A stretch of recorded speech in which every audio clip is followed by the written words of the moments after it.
Jason, come in. Yeah, I can't reach him either. Hey, Steven Zurita here. Welcome to Power Rangers Essentials, the show where I cut out all the fluff and tell you about the very best episodes of Power Rangers. Today's episode is episode 4 of Mighty Morphin Power Rangers, called A Pressing Engagement, and they actually made a board game from this episode, which I have right here. So the episode starts off with Jason trying to break Angel Grove's record for the most bench presses, which is about 1,010 if I remember correctly. And he's getting closer and closer, but he keeps getting interrupted by Ernie forgetting or stupid physical gags with bubblegum. Rita, who actually learned a lesson last time, figured that they work smartest as a team, so to take out the Power Rangers this week, she's going to isolate Jason from the rest of the Rangers. Back at the juice bar, Bulk taunts Jason because apparently Bulk, yes, Bulk, has the record for the most bench presses, so Jason's trying to beat Bulk's record, which is kind of weird to me because just based on what we've seen from Bulk and Skull, I don't think Bulk has the determination to have such a high bench press record, but I'm gonna go with them on this one. Uh-oh, there's trouble in the park, and Jason, Zach, and Kimberly morph and go to fight King Sphinx. You know, it doesn't occur to them this is probably a trap because King Sphinx is attacking an isolated, empty park, but the Rangers will fall for just about anything, won't they? King Sphinx uses his gust attack to blow Kimberly and Zach away back to the juice bar where they demorph, and oddly enough, nobody notices two teenagers falling from the ceiling. So now Rita's got Jason isolated from the rest of the team. They can't contact him, so I assume they also can't teleport to him. Her plan is working. If you remember the Samsung Galaxy Watch commercial earlier this year, the one that kind of showed off how this watch is like the communicator from Power Rangers and a bunch of other franchises, this is the episode that they pulled the clip from. Jason? Jason, can you read me? Zordon calls the remaining 4 Rangers and gives them the power crystals, which come from their power coins. The power crystals have the ability to let them locate each other in times of need, even when Rita has these kinds of walls up, keeping them isolated from each other. So it's not a huge part of the arsenal, and actually after this episode, they don't use it for anything other than piloting the Zords, which is their other use, but it's kind of an addition. So Zordon sends the crystals through the morphing grid to Jason's sword. Jason finds them, throws them, the Rangers show up because I guess that makes sense, and it's Dinosaur time because Jason has been facing off a giant King Sphinx and a giant Goldar. So this is actually a pretty cool Megazord fight because the Rangers don't go straight into battle mode.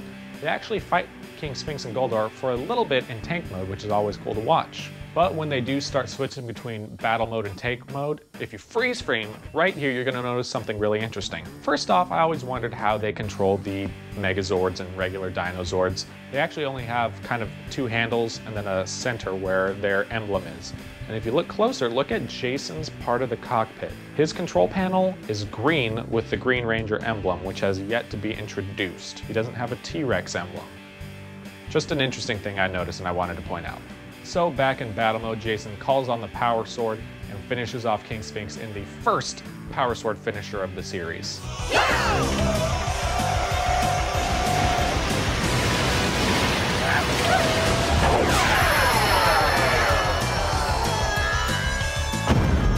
So it's back to the juice bar where Jason has just broken Angel Grove's bench press record and Ernie brings in a cake to celebrate. And this is where we're going to learn a very important rule in Power Rangers. Wherever there's a cake, or a pie, or something like that, Bulk and Skull are going to ruin it. They're going to smash their faces right into it, and if you don't believe me... So what did we learn here?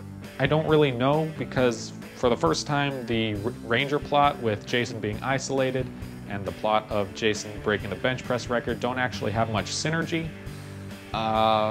So I guess maybe the lesson is keep trying, because Jason kept trying and he broke his record. Maybe it's teamwork, but not, I don't know, we already had that, and it's not like they weren't trying to be a team because they were just isolated. Not really a clear lesson this week, kids. So why is this an essential episode? Well, we did get the addition of the power crystals to the Ranger arsenal, but it's a very minor addition. That was the only reason alone we could actually just skip this episode. The real reason this is an essential episode is because it's the first real Megazord fight. You might remember I was talking about how there's some flip-flopping on when the Megazord should show up in the last couple episodes. In Zhu Ranger, this is the first episode where they form the Megazord, or I think as they call it, the Daizyu Jin. But they need the power crystals to do that. And what's interesting is in the Zyuranger series, the Dinozords and Megazord are actually kind of more sentient beings than giant robots. The Rangers go hop up into them and kind of point them in the right direction, but they're intelligent beings. And that would explain why they don't need so many buttons in the cockpit. They just need a couple handles and then the Zords just do it from there. And since this is the first Megazord fight in Zyuranger, that's why this is actually a very memorable fight in Power Rangers with the introduction of the Power Sword and switching between all the modes. They kind of wanted to show off everything this new weapon could do. So in a weird way, this should be really the addition of the Megazord to the Rangers arsenal, at least proper addition. And I wanted to give you a kind of general taste for what these 5 Ranger team episodes are going to feel like, and to have a Megazord victory, because let's be honest, the Power Crystals aren't enough of an addition to call it a major plot point. So this is kind of a generic filler episode, essentially.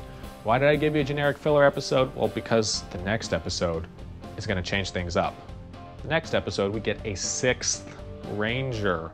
So that's the breakdown, and last week I asked you what your favorite part of the Ranger arsenal is, and here's what you guys had to say in the comments below. Kofi Mas Lisa said, I like the power coins, but they're not weapons. That's a good choice. They aren't weapons, but without the power coins, they don't get access to anything else, so that's kind of a very logical choice there, Kofi Mas Lisa. Ricky Gamey says, my favorite is the power crystals. Even though they didn't go into too much about them, they're really, really cool. Plus, they come from the Morpher coins and are control for the keywords. I assume you mean Zords. Autocorrect. Yeah, they are a control for the Zords, and it kind of makes more sense for them to have a little bit of a joystick to push the Zords forward. Carlton Willingham said, my favorite arsenal are the Power Morphers. Good choice, because just like the Power Coins, without the Power Morphers, they don't get the rest of the stuff. And I think I mentioned this before, but the Power Morpher is my favorite toy from when I was a kid, so you and I are thinking on the same wavelength there. So here's a question I want you guys to answer for next week. Why do you think Jason's control panel is the green Dragon Zord emblem? I don't think there's an official explanation. Maybe if you watch Zyuranger, there is an explanation there. But whether you have a theory or an official Zyuranger explanation, leave that in the comments below, because I'm interested to see what everybody thinks. The next episode is Green with Evil Part 1. It's a 5-part mini-series. We'll tackle each episode. And I remember back in the 90s, this was a pretty epic one. This is what kept Power Rangers on the map. So kind of bad news. This is the part of the episode where I wanted to announce that we have our first special guest. If you follow us on social media, you'll know I interviewed Jason David Frank just in time for his premiere in Power Rangers Essentials. But the footage did not make it back to California. The shipping company has lost the footage, and we're working hard with customer service to find it. It fell out of the envelope. I went to the shipping center where they said it fell out, and I'm trying to find it. So hopefully we can get that for you, because it's Jason David Frank. It's one of my childhood heroes. It was a great interview. And I didn't just interview him, we interviewed a bunch of people at San Antonio Wizard World Comic Con. So hopefully we can get that back, because I'd really like for you guys to see the interview with him and everybody else, because I've been trying to move into convention interviews, and this was kind of my first step back into that. So sad note, but I just wanted to be real with you guys. So hopefully we can get that back, and hopefully we have Jason David Frank on here pretty soon, because he said and did some pretty cool stuff for you guys. That aside, be sure to subscribe so that way you see Green with Evil on Power Rangers Essentials. We got all our social media. Leave your comments down below, and if you like this series, be sure to like this video and share it with your friends. I'm Steven Zarita. Be sure to see you next week. Punch it!